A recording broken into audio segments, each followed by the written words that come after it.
મહીસાગરમાં બિલ્ડરના ત્રાસથી ગ્રાહકો મુશ્કેલીમાં મુકાયા છે।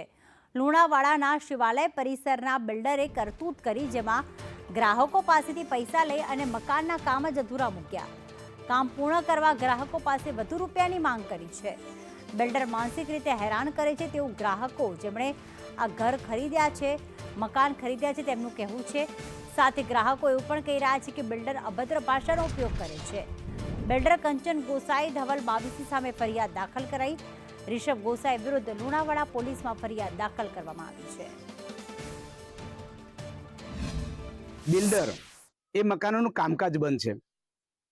હવે ખાસ કરીને ઇમરજન્સી જેમને રહેવું હતું એવા અમે જે સોસાયટીના 90 મકાનો છે, લગભગ 40 થી 50 સભ્યોએ મોટાભાગનું પેમેન્ટ આપી દીધું છે અને જે કઈ સભ્યો છે એમને ઇમરજન્સી રહેવાનું હતું એ લોકોએ પોતે ખર્ચો કરીને કામ પૂરું કરી અને રહી રહેલા છે લગભગ 10 મકાનો।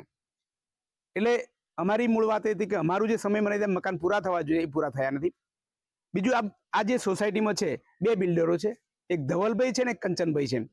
હવે બંને બિલ્ડરોએ છેલ્લા 1 વર્ષથી એકબીજાનું બહાનું કાઢીને અમે વારંવાર રજૂઆત કરતા એમણે એકબીજાનું બહાનું કાઢીને સમય પસાર કરેલ।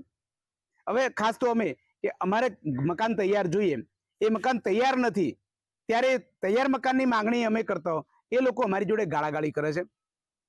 એટલે આજે અમે પોલીસ સ્ટેશન આવીને લુણાવાડા ટાઉન પોલીસ સ્ટેશનમાં એક અરજી આપી છે।